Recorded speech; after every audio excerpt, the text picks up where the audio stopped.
Well, welcome everyone to the PRA ResCom webinar today. I'm Leanne Glennie. I'm from the University of South Australia. And I begin today by acknowledging that I'm hosting this webinar from the lands of the Kaurna people, the traditional custodians of the Adelaide region. I also acknowledge the traditional custodians of the various lands on which you're all working today, and also the Aboriginal and Torres Strait Islander people participating in this webinar. I pay my respects to elders, past, present and emerging, and I celebrate the diversity of the Aboriginal peoples and their ongoing cultures and connections to the lands and waters around Australia. So let's get to our presentation today. As you can see on the screen, Beyond Byron Baes, the rise of social media influence and the impact on the ethical practice of public relations, by Catherine Archer and Katarina Wolf. Now, we all know what big business social media influencers are these days. And as the field has grown, of course, so have the ethical and legal challenges for brands. And when we say brands, it's interesting because that often falls under the umbrella of marketing. And so today, Catherine and Katarina are going to address these issues, but they're also going to bring a focus to what it means for PR practice and the profession. And I think that's really important and long overdue. So our speakers are Dr. Catherine Archer, and she's a researcher and senior lecturer in strategic communication at Murdoch University, but she also has an extensive background in PR and communication practice as well. Now, Catherine, I believe, is a leader in researching social media and social media influencers, not only in Australia, but internationally as well. She's been researching the ethics of social media influencers since before we even knew what a social media influencer was. Her co-researcher today and on many other worthy projects is Associate Professor Katarina Wolf. And Katarina is from the School of Management and Marketing at Curtin University. And she also brings together a strong academic and practice-based background from her internationally based industry experience, but also her research and publication on a wide range of issues such as activism, advocacy, and diversity. So two highly credible, reputable speakers today, and I look forward to your presentation. So welcome to everyone, a special welcome to Catherine and Katarina, and I'll hand over to you. Thank you so much, Leanne. Lovely to see everyone. And yeah, as you said, we're going to be talking about SMIs, social media influencers, and their impact on ethical practice of PR. Before I begin, I'd also like to acknowledge that we're meeting here in Perth on Noongar land and pay my respects to the Whadjuk people of the Noongar Nation, particularly as the traditional custodians of this country where we are in Western Australia, and my respects to Noongar elders past, present and emerging. So, and a great big thanks to the PRA for hosting this and to everyone involved, including Maddie and Chris and Sujin and Leanne. And of course, definitely to my colleague and friend Katarina, who we've been researching, doing things together for quite a long time now, over 10 years. And yes, I did start my PhD on bloggers 10 years ago in 2012. So it has been a little bit of a time. But the field has just grown and grown, which is quite interesting for me to see the changes, the evolution. And of course, now it's part of popular culture, as we've seen with the Netflix show Byron Baes. I don't know if any of you have watched it or would admit to watching it. I've certainly started to watch it, and yeah, anyway, so next slide, please, Katarina. And there's three of the protagonists in the show, all are influencers in their own right. And of course, they are the traditional or the archetypal look of an influencer, very good looking, young, attractive, and near the beach, in Byron Bay, which seems to be at the heart of influencer country now. So, but of course, it's a lot bigger than that. Beyond the fact that it's now in popular culture, it is actually huge business, as you said, Leanne. And big business globally are projected to spend $15 billion on working with social media influencers. And, you know, all the big Forbes and all the The Economist are all talking about the fact that influencers are huge business. And influencer marketing is consistently identified as one of the top 3 areas of investment, and it's just increasing, as we said. Now, this idea of authenticity is something that's always been bandied around influencers, and that was kind of the reason that bloggers in the early days were approached, because they were seen as just like us. And the 2006 Edelman Trust Barometer talked about this. But of course, as time has gone on, their credibility and their authenticity has been questioned. And we now talk about this concept of staged authenticity, a bit like Byron Baes, which purports to be a reality show, but it does appear very, very scripted. So, and this has always been this issue. And of course, now with the Edelman Trust Barometer, a person like me has actually dipped in credibility. So we don't even trust other people now, and perhaps influencers have had an impact on that. Next slide, please, Katerina. So what are influencers? Karen Freeberg in the US was one of the very first people to actually give them a definition. And in her definition, they are seen as independent third-party endorsers that shape our attitudes through social media content. Another person, Crystal Aberden, is very well researched in this field, and she also has a definition of this. Crystal's definition talks about the fact that they often use advertorial, and for public relations practitioners, advertorial has always been sort of there. We know that you can pay to get media coverage, but it always has sort of had to be acknowledged. So it's something that's been around, but in different media for many, many years, at least. Over the time that I've been working in this field beyond social media. But having said that, the problem is now that this concept of the P-zone model, paid, earned, shared and owned, where do the influencers actually fit? Because we know that they are paid now to share their opinions, to promote products, to promote ideas, to promote brands, even to promote health messages, the government and so on. So where do they fit? They're not exactly in the owned media. They're not shared. They're not. And in this model, it says that it's in earned media, but they're actually all probably fit in all 4, kind of in the middle. So there is that, as we've seen, that blurring of lines between PR, advertising and marketing. And even the terms can be quite different as well. So, so just onto that next slide.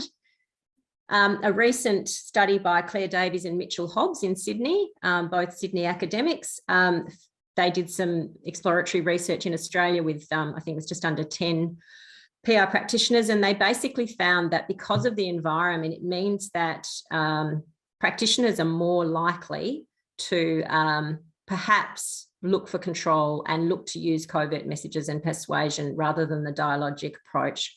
So that's that was their early. They had these 2 propositions, and they really found that that's where practitioners are heading. That control is very, very important, and I think that also resonates with work that Katerina and I have done when we interviewed Singaporean and Perth practitioners who are still looking for this control. And of course, the only way to really get control is through money changing hands. Having said that, we still believe that there is a role and for public relations in this space. So the next slide, please.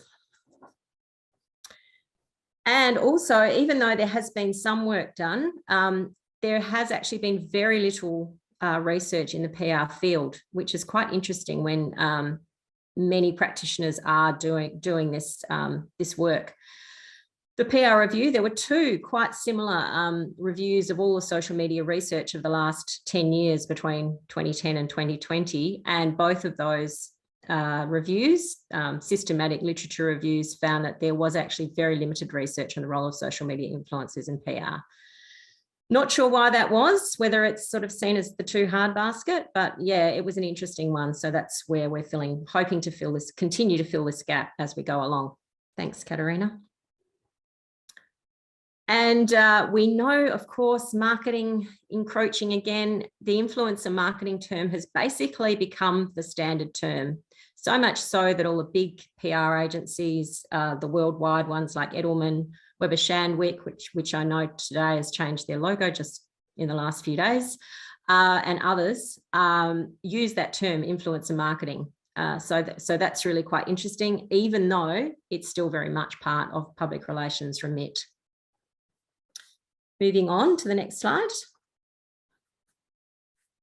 And this is where we come to what are the ethical issues and grey zones based on sort of immersion in this space for the last 10 years, but also on sort of some qualitative and a bit of quantitative research as well.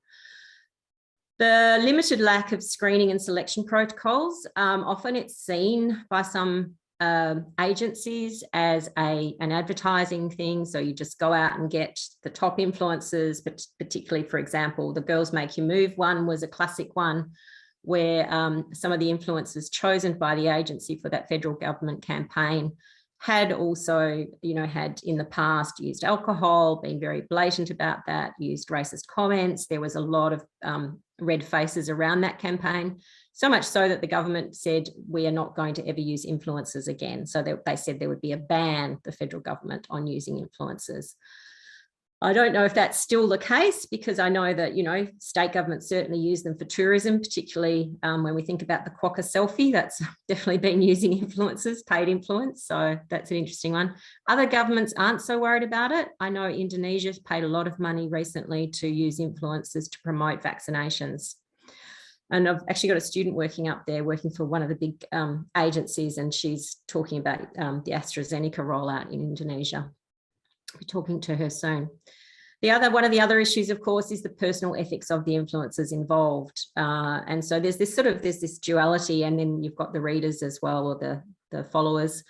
Certainly cash for comments. So influencers receiving good amounts of money to promote things that perhaps they normally wouldn't be promoting. Georgia Love, that former Bachelor contestant, was in trouble for, along with quite a few other influencers, for heading off to Saudi Arabia, being paid to promote the place. And of course, the human rights record of Saudi Arabia raised questions around that. Certainly the tobacco manufacturers now getting very much into vaping, using influencers to promote vaping. Alcohol, even 10 years ago when I was doing my interviews, there was a former alcoholic, was one of the quite senior or well-known bloggers at the time, and was being offered large sums to promote alcohol. When she said no, she couldn't do that, they actually said, well, what about if we pay you a little bit more? So, going against her values there. And, we've all heard these extreme cases where influencers with very limited knowledge, or perhaps a different view to the mainstream, promoting their own views and treatments, and potentially even lies. With Belle Gibson. Pete Evans is the classic one with his, I can't even remember what it was, some sort of light machine that was meant to cure COVID. He did end up getting fined with that. And you can probably think of your own. I'd love to hear some more. Lack of disclosure around actually being paid. That's starting to change a little bit, but certainly the Gush Clouds scandal in Singapore, where, the actual post, or the instructions were posted so that people could see that Singtel was wanting them to do an exact post and being paid well to do that. Now, Katarina's also probably got a little bit more knowledge of this, but the rise of virtual influencers, which are great, and even in social issue space. I don't know if you wanted to comment on that one, Katarina. Yeah, I can briefly talk about that. It's really interesting because virtual influencers have been seen as safe because you can control them. You can control what they're saying. You don't all of a sudden have them going off and drinking Pepsi if they're sponsored by Coke. So we've seen that rise of virtual influencers over the last few years, and some of them make big money. So you basically you've got computer animated identities that work with the likes of, your Chanel and the big brands. Big brands, for example, like Renault, introduced their own virtual influencer who's doing test drives and other things. So it's seen as a safe space. But what we've also seen over the last year or a couple of years is that some of these influencers, of course, there are people behind them. They're not that safe because there's still people involved. And they wouldn't come across as authentic if they were just completely manipulated. So some of these have ventured into the social issue space, making comments about being molested in public, or being kind of very controversial issues where there has been quite a bit of backlash around that blurring of lines between storytelling, authenticity, and don't know, people's lived experience versus kind of a made up kind of story that represents that. So it's an interesting space, and I think we're going to see more in that space. It's much bigger, of course, in the US. It's huge business there. These virtual influencers, or the people behind them, make humongous amounts of money. They're on billboards, they've got their own channels and so on. And yeah, we're going to see more in that space, certainly. Thank you. And yeah, last but not least, this is one that I'm trying to do some more research on, and hopefully getting somewhere. Children and teens, we've seen that rise of, and not even just small young children, but very, very young children, as in babies and toddlers. The rise of kidfluencers. We know how appealing children are to us, particularly babies and toddlers, particularly if they're not talking on the screen. So that's become a huge issue where big brands are using them. You know, it's not just children's products that are being promoted through these. The big luxury clothing brands are using children. We've got our own example here with Pixie Curtis and Roxy Jasenko. And that's one that, you know, there's these questions around exploitation. And that was something that I also looked at with mum bloggers, because some of them are in a very liminal space. They are potentially have postnatal depression, and these other issues around mental health as well. So yeah, so that's where I hand over to Katerina, who will continue the talk. One of the areas we've been really interested in over the past few years, and we've been following this across multiple countries and contexts, is really the regulation of influencers, because Australia has been a very interesting space where there's been very limited regulation. So we've had an eye on what's happening in other spaces. So globally, it has been really over the past decade a bit of a grey area where influencers fit in, and we've seen a bit of a change right now, actually. So a lot of that regulation has been based on ethics guidelines, and very much around very basic guidelines that any paid arrangement should be disclosed with an ad or spawn hashtag and so on. Locally, we certainly got a lot of examples where even the big influencer agencies weren't following that advice at all. They're even on their testimonials. It's that idea of implied kind of disclosure. Well, if there's a brand right in the middle, or a logo in the middle of the post, well, audiences can assume it would have been sponsored. So the explicit kind of disclosure, especially in an Australian space, has been a bit of a funny one. So what we wanted to look at is really the guidelines and relevant frameworks. So what I'm going to do is I'm going to talk about 4 different contexts we looked at, and then take a close look at what's happening in the Australian space. We've worked with our colleague Joseph over in the UAE for the past few years, which is great, getting a very close insight into what's happening in the Middle East. A lot of controversy in that space as well. We've been asked to comment on various things because the UAE has become a bit of a hub for influencers, quite deliberately so. What's really interesting about the UAE, though, is that it's one of the first spaces, so it's actually the first country in the world that regulated the influencer market. Whilst many other jurisdictions really sat back and focused on self-regulation and guidelines from industry bodies. So in 2018, kind of sounds like only yesterday, but we're talking 4 years ago, the National Media Council, the NMC in the UAE, introduced an influencer license, which essentially labelled influencers as mini media organisations. So it's a license that's very much similar to that media license any magazines, newspapers, and so on need to acquire from authorities to operate in the country. So initially, the way it was introduced, it was any social media influencers that make money from their posts need to obtain that license. And that was originally limited to paid for endorsements. And this was changed only last year to include contra deals. And if you think about that, we're talking about the UAE. And if you're talking contra deals in the UAE, you don't talk about just getting, don't know, a free cream or a free set of bikinis sent out to promote them. we're talking about designer handbags, we're talking about fast cars. So there are lots of opportunities for those in-kind product reviews. Someone gives me a Ferrari, I'm probably quite tempted to say something nice about that too. So seeing quite a bit of adjustment. What's really interesting about the UAE is that they really wanted to professionalize and regulate what's one of the fastest growing industries in the UAE. It's huge money, and it's something that's actually proactively been driven by the government. They've been enticing influencers into the Middle East, especially throughout the COVID pandemic. They've been actively reaching out, bringing people in when most borders around the world were closed. And that's where a lot of the controversy came about. Once the other people were sitting in lockdowns in the UK, Central Europe, influencers could fly to the UAE and have a great time. What's really interesting in that space, and that makes kind of sense when I come back to the Australian space, is that this applies not just to local influencers. It also applies to any influencers that are visiting from abroad. So if you're going to the UAE on a holiday, you're an influencer, you promote stuff, you need to have a license. So it doesn't just apply to residents, and there are 3 basic types of those. So an individual license for independent influencers. There's like a partnership license that's for a small group of friends or family members that can set up together. And then there is also a license for those people who already signed up with an influencer agency. There are huge penalties of around, the penalties when I last looked were 5,000 dirham, which is about $2,000 for non-disclosure and not having a license.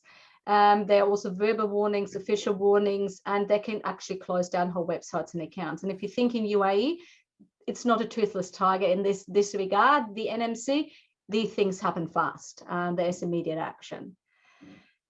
We also had a look at Germany, and in contrast to a lot of the other spaces, Germany has taken an approach that's very much focused on legislation and legal interpretation of existing standards. So if you think in broadcasting laws, EU guidelines for audiovisual media services, Unfair Competition Act, and so on. So that's basically the starting point there, not looking at influences in their totality, but looking at what have we already got in place that we can actually apply. A lot of this includes modern interpretations, and there have been an awful lot of court cases. I was in preparation for this, digging a little bit further into it.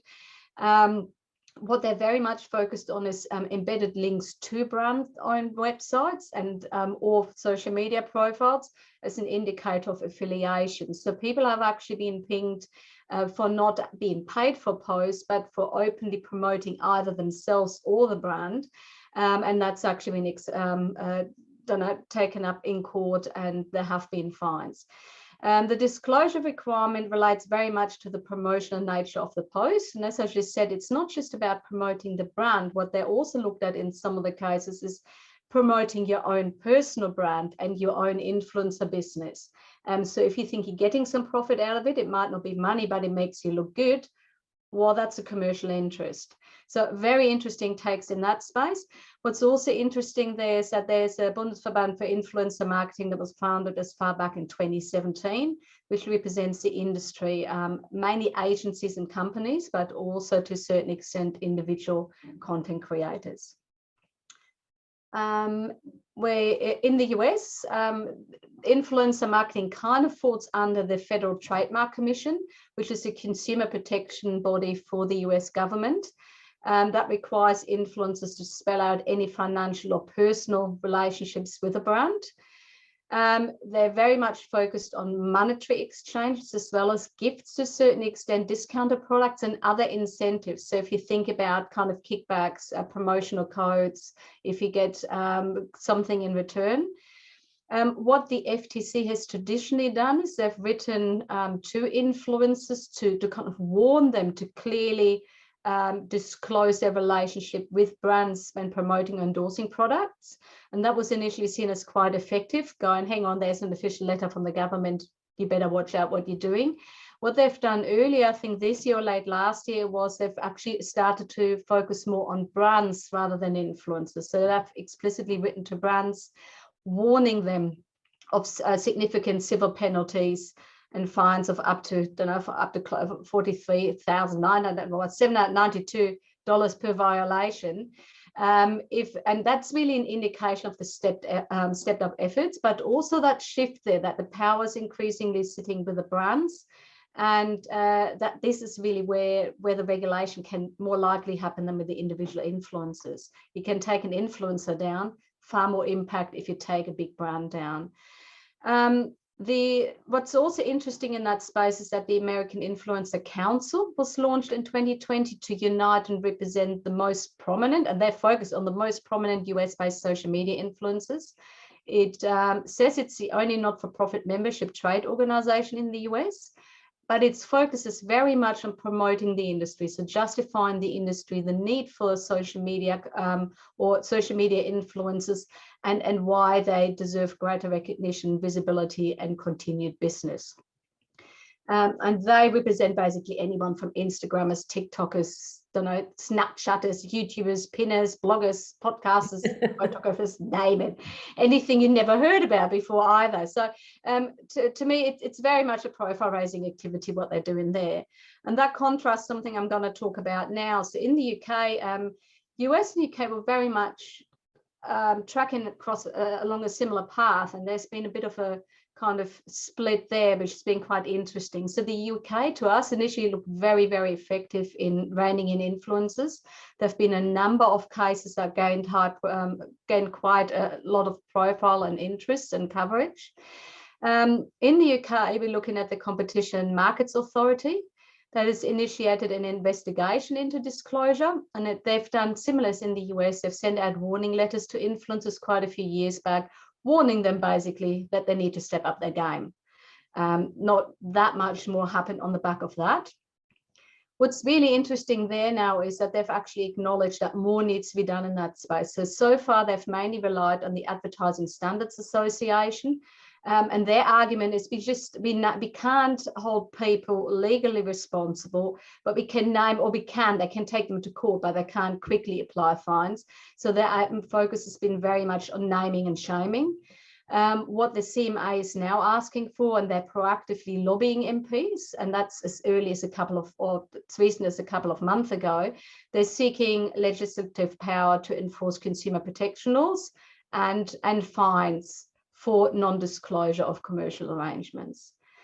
What's really interesting in the UK, and that's, I said, it's a very different focus compared to the US, they've moved towards the unionization of influencers, because their argument has been, or influencers' argument in that space has been, we've been commodified, we've been ripped off, we don't have good contracts, we've been exploited. So the Creator Union was launched in 2020 at the same time, around the same time as the union was launched in the US. But this one was launched by two influencers, a content creator and an influencer. And their focus here is very different. It's not so much about raising the profile of the industry, or rather in a different way. So their focus is on fair pay, secure contracts, and greater protection for influencers in that space, which I thought was really, really interesting. Yeah, it's that move against the commodification of influencers, really reflecting that power shift. For a few years, we've seen influencers in the driving seat. That's very much shifted towards brands and big companies now that quite often might actually misuse influencers in terms of financial gain. Right, having a look at the Australian context. So look, Australia has been way behind this for a very long time. Traditionally, there was a reliance on guidelines. We've got the Australian Association of National Advertisers, the ANNA, which is a national body that regulates advertising. It says a lot where they see influencers sit, advertising, not public relations. To promote the fair marketing practices, and their main aim has been to encourage transparency and honesty. There's an influencer code of ethics that was tightened further in 2021 via removal of what was a relative audience test, so a relevant audience. So it only applied looking within the context of an audience. The thing there, though, is even though it comes from an official body, the code is actually not enforceable in the same way as the Australian consumer law is. So that means that if you breach the code, you won't be issued any financial fines. Basically, what they're relying on is naming and shaming again. And it's quite interestingly reading the context around that and the argument. Their point is influencers and brands are all about reputation. So if you publicly shame them for not disclosing a relationship, but it's going to damage their reputation, it's not going to look good. It's a pretty weak argument. In 2020, the newly established Australian Influencer Marketing Council, that's the AIMCO, introduced the first industry's first influencer marketing code of practice, and I would say that was a preemptive move. They knew the writing was on the wall. They wanted to basically control the debate. AIMCO represents mainly agencies in the industry, less so individual influencers, although they can become engaged as well. The focus there is very much on, again, like the US, promoting the industry, driving the demand going forward, and really elevating influencer marketing best practice. So it's a promotion activity there. But what's been happening in Australia, though, only over the last few months, really, we've seen a huge shift. And to a certain extent, we've seen Australia following the German example, by an increased focus on different agencies actually enforcing relevant laws in relation to influencer marketing. So quite interesting, to a certain extent going after low-hanging fruit, but we've seen huge shifts. So the TGA, the Therapeutic Youth Administration, has been very proactive compared to everyone else at least. In this space, Catherine mentioned Pete Evans before, activated almonds and all that stuff going on there. So they've got quite a bit of traction by actually calling out influencers who are making false claims. So online influencers are now subject to TGA regulations if they promote any kind of health products. And when we're talking health products, we're talking about, don't know, anything from health shakes to creams and so on. So social media posts may now constitute marketing, which there should have been all along, under the current TGA guidelines. So the new guidelines came in place this year. And any mention, so if they mention any things like claims of removing toxins, relieving pain or reducing inflammation, that's no longer allowed, and it will actually be clamped down as of the 1st of July. It's really interesting. It's quite a complex approach they're taking in that space. What they're doing is they recognize a conflict between organizations paying for endorsements and influencers' actual knowledge of insight into the health and well-being and the underlying scientific research within that space. What has been driving this is that recognized risk of encouraging people to substitute effective medication for ineffective or even potentially harmful alternatives. And that's been really highlighted throughout the pandemic. So they don't want people to go away from, vaccines, anything else that we know has been tested, to some of those alternative solutions.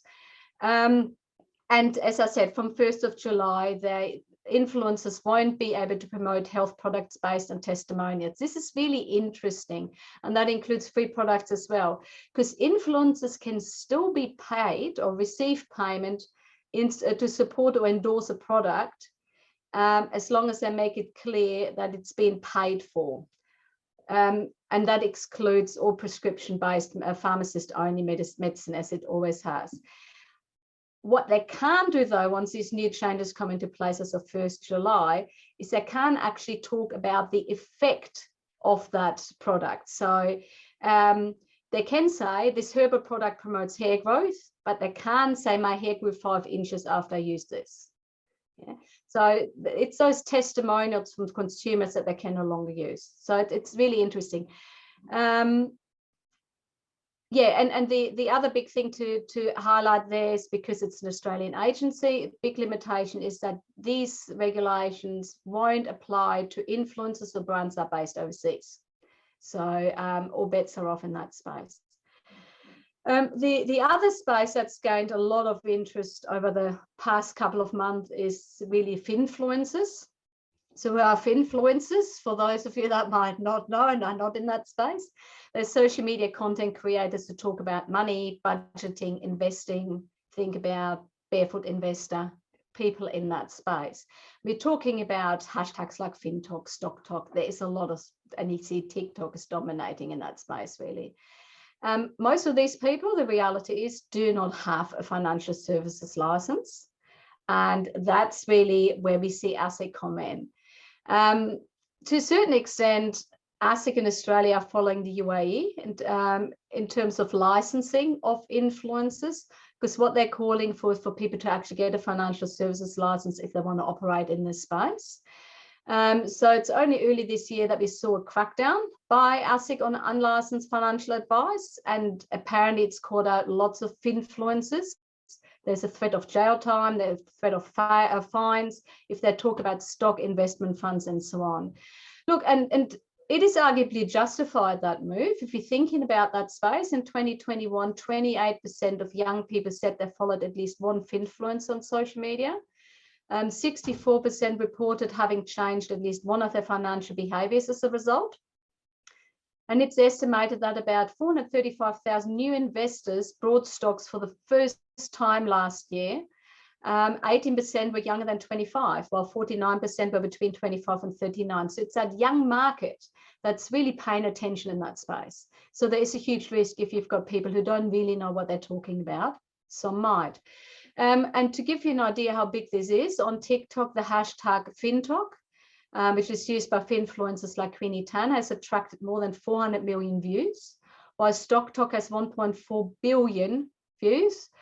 Crypto as a hashtag's got 4.38 billion, and cryptocurrency 1.68 billion views. So this is amazing. There's a lot of stuff happening in that space.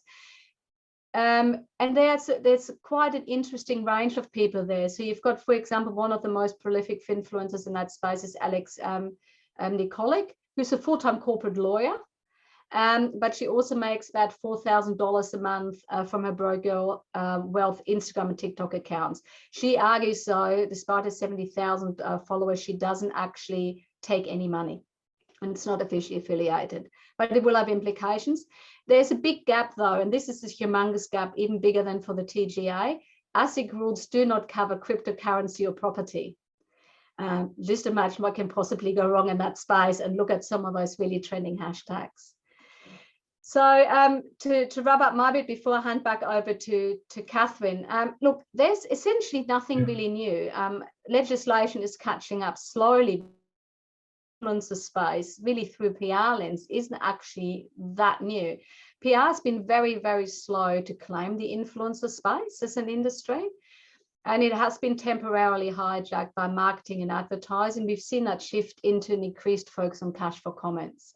And I've seen lots of examples, even in student projects, where influencers said, look, so-and-so told me to post exactly these words, or my agency actually did that on my account. So there's no actually genuine, authentic input in that space.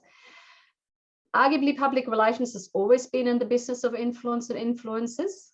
That's what public relations is really about. Even if you've seen that shifting mode of engagement, that's seen that increased blurring of lines between communication departments of responsibilities.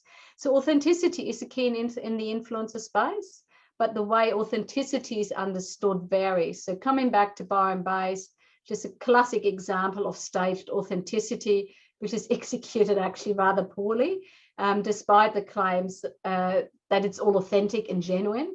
I don't think anyone can possibly believe that the program is not carefully scripted. But that's where we argue the real strength and expertise of public relations lies in those genuine, authentic content creation and genuine partnerships, rather than those carefully scripted and vetted posts in exchange for money. So essentially, public relations remains squarely in the business of quality content, relationships, and authenticity. And that increased regulation can really provide an opportunity for the PR space going forward. And I'm handing back over to Catherine. Yeah, thank you, Katerina.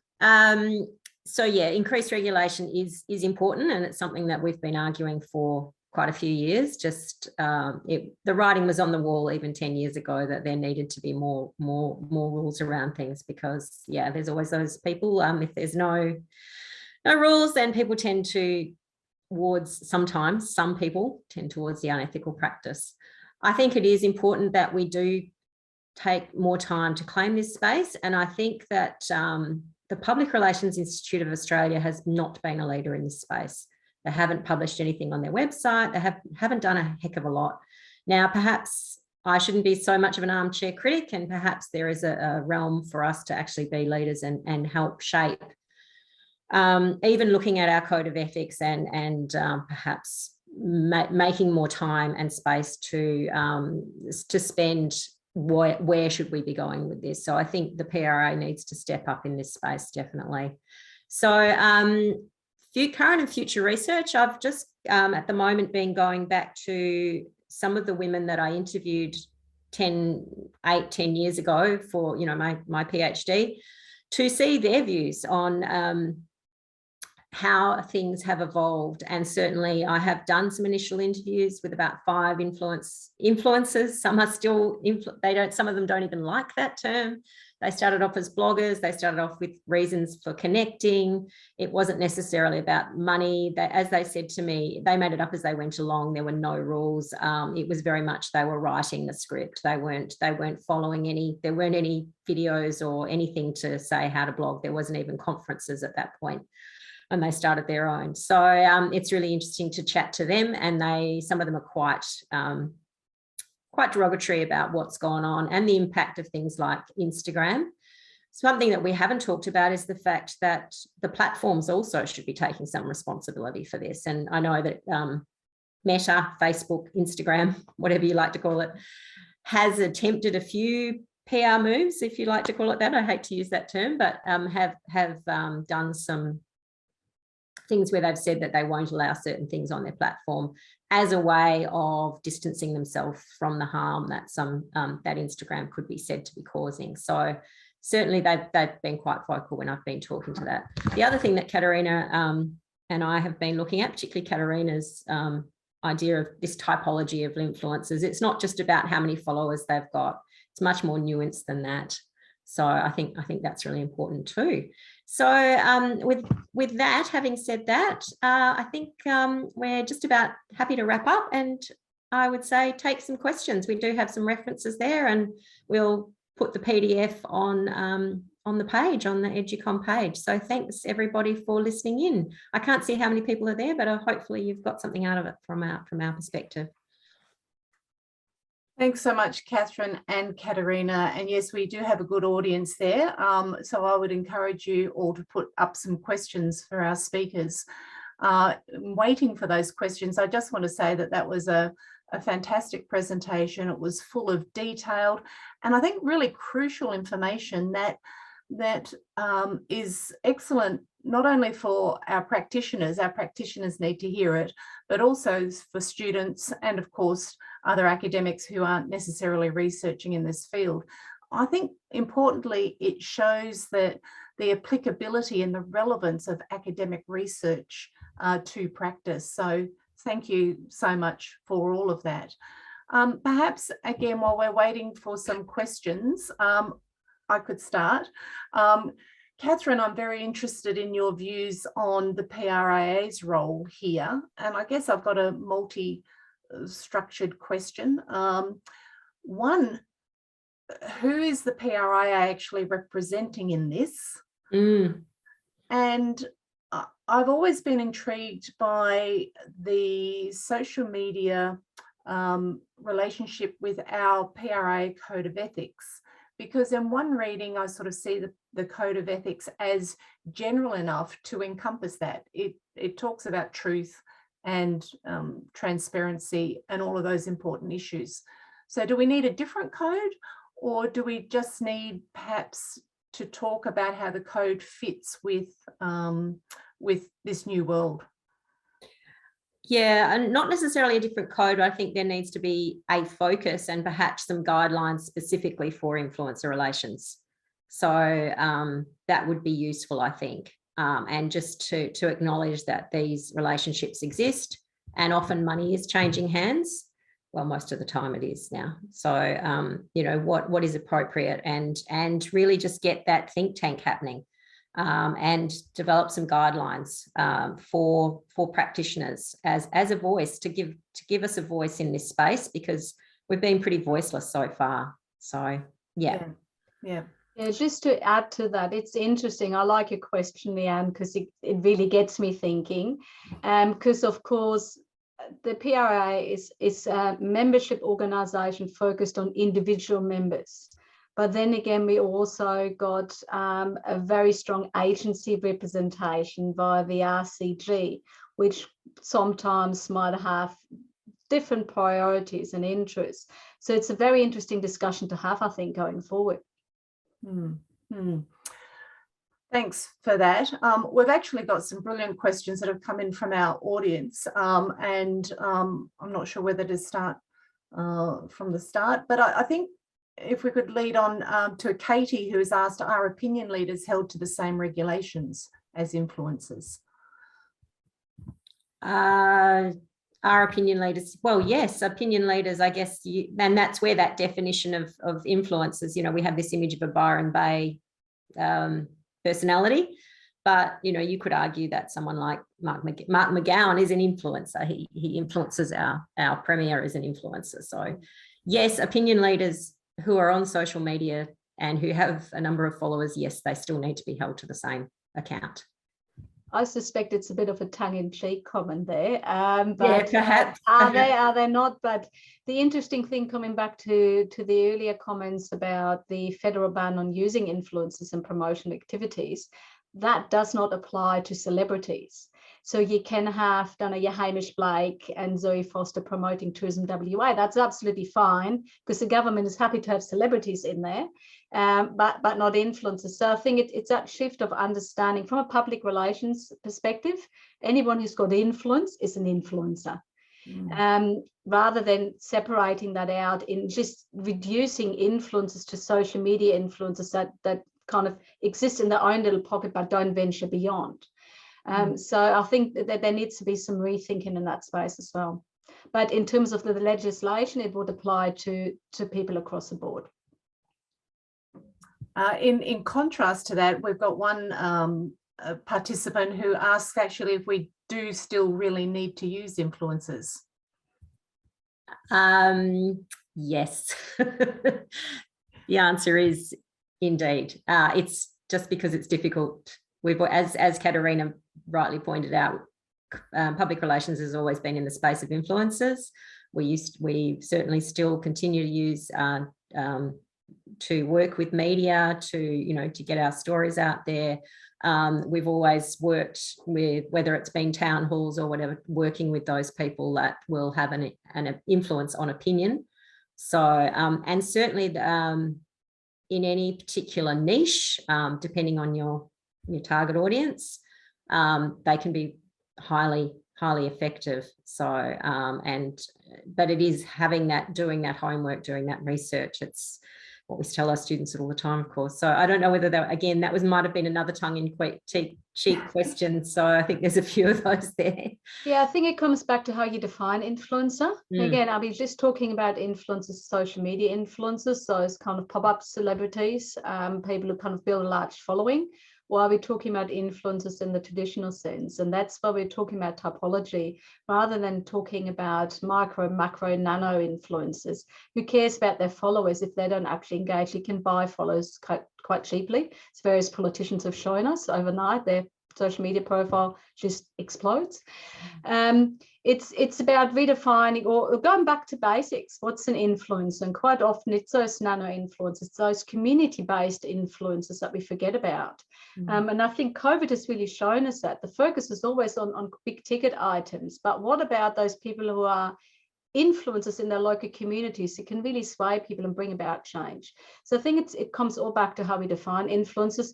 Very important, certainly going forward, but not just social media influencers. I'd actually steer clear of them. And we had a conversation yesterday. I just had a student campaign I was reviewing, and students were recommending this local influencer for a particular campaign for endorsement purposes. And I looked at his profile, and every single post was a product placement. And I don't even understand why people would follow someone like that, apart from entertainment purposes, because there is no authenticity. There's no value or genuine content in there. And that's where there's a big difference between advertising and marketing and public relations. That's an interesting point, Katerina, and I think it sort of feeds into what someone else has actually asked here or pointed out, that they try to avoid following too many influencers on the socials as they're not a real fan. And I imagine many people would echo similar sentiments, says our participant. But obviously someone's listening, someone's following, otherwise there wouldn't be an industry. So do you have any thoughts on that? It's that younger audience, really, and coming back to the Finfluencers, and talking about behaviors around that, understanding how your Gen Z and parts of your Gen Y is engaging with, Gen Y is getting quite old now, and how they're engaging with social media content. And it is a constant flicking through for entertainment purposes. And that's why TikTok has gained so much traction within this space, because people just sit there and watch stuff and they're being swayed by it. They're being drawn in. So it's more of an entertainment kind of channel rather than actually following us like many of us would do to gain information specifically. So it's that shift, and we need to understand that shift. Just changing tack slightly, Rebecca has asked that looking at the global variations in approaches, who do you think is doing it best? Oh, that's a good question. It's interesting, isn't it? Perhaps there needs to be, I think the UAE was very brave just to actually register people. The UAE can do those sorts of things very easily, small country and led by rulers, of course. But certainly I think it's interesting that Australia is starting to, some of the key areas of regulation, which needs to be around your health and your money, are coming in. So I think that's a really good positive step. But I don't know if there's anyone doing it perfectly yet. So maybe a combination of more guidance as well.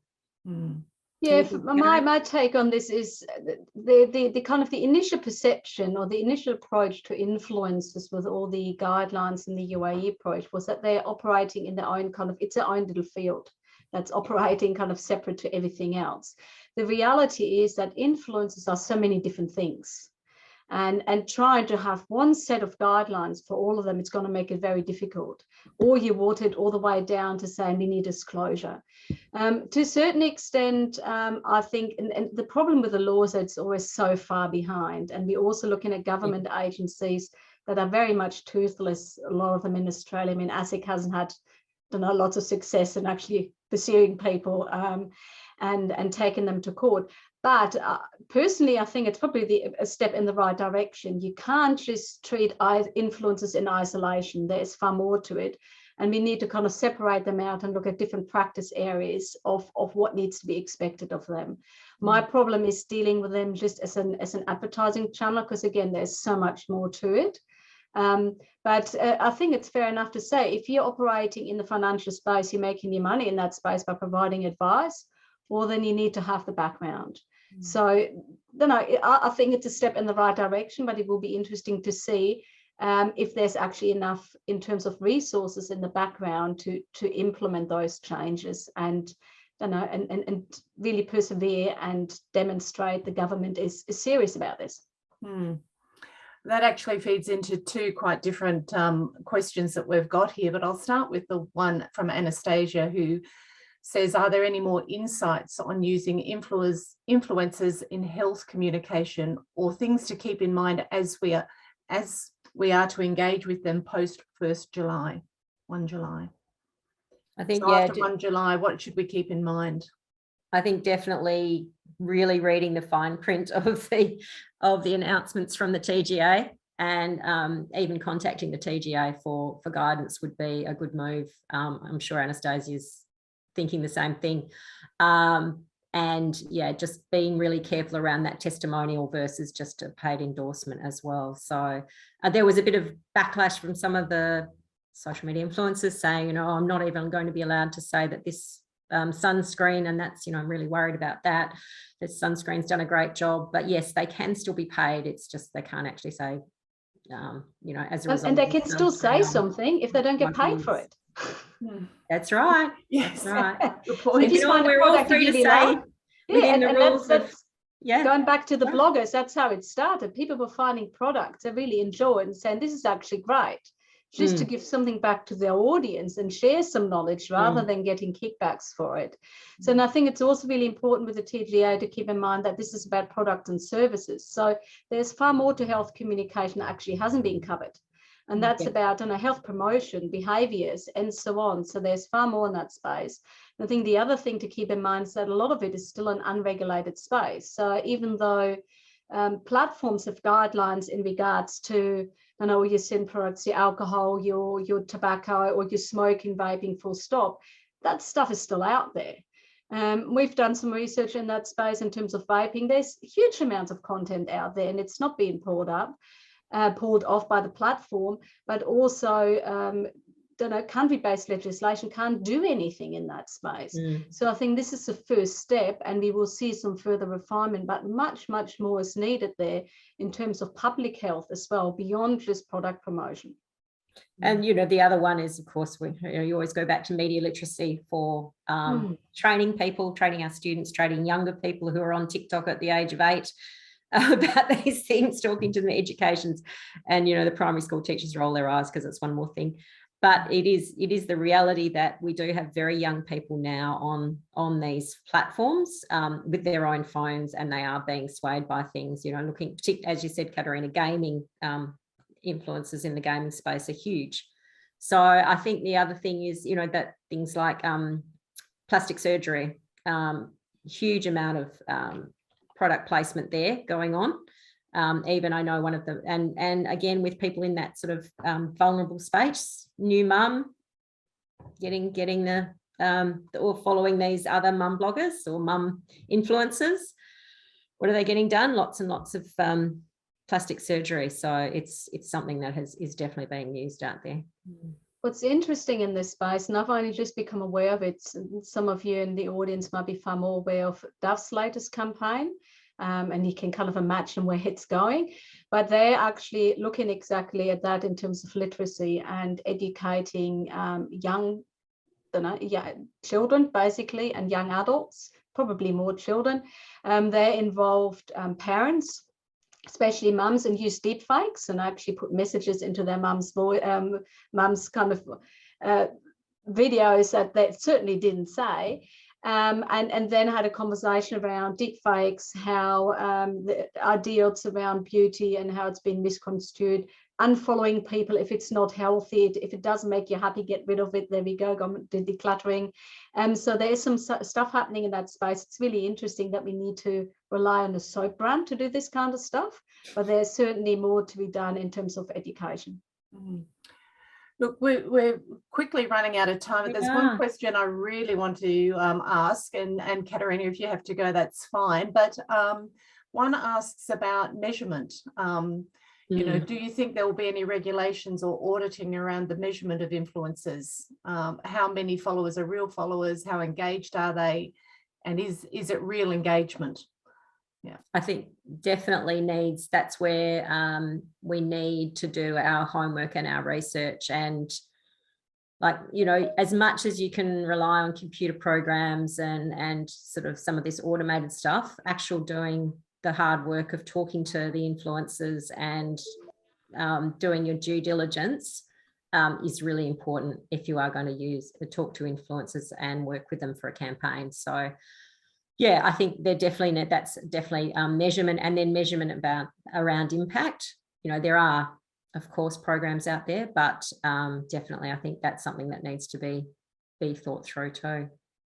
Look, it's one of my big bugbears, where people just focus on the amount of followers and likes. And we've seen lots of examples of where posts went viral for all the wrong reasons. So and I would actually get quite petrified if it's something all of a sudden goes viral. So we need that greater, we need better analytical tools, or we need to use existing tools, let's say that, and apply them equally within the social media space, rather than just focusing on vanity metrics that actually don't tell us anything at all.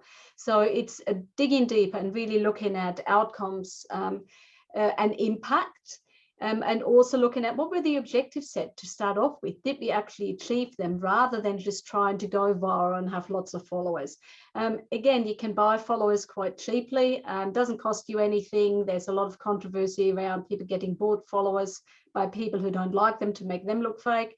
It really comes down to the engagement on that particular platform, on a particular post, to demonstrate then engagement, but then also look further into impact, any outcomes, rather than just looking at any kind of quick fixes that don't actually mean anything whatsoever. Mm. I think we're going to have to unfortunately leave it there, but perhaps we're leaving it on a note that that's an opportunity again for the PRIA to get involved in that measurement conversation, as is our very last question we don't have time for, but do we get more involved in defining the term influencer as well? I think there's some really good questions. We are completely out of time. I think we could have gone on for a long time, but thank you to Katerina and Catherine very much for your presentation. It was, as I said, incredibly informative and useful.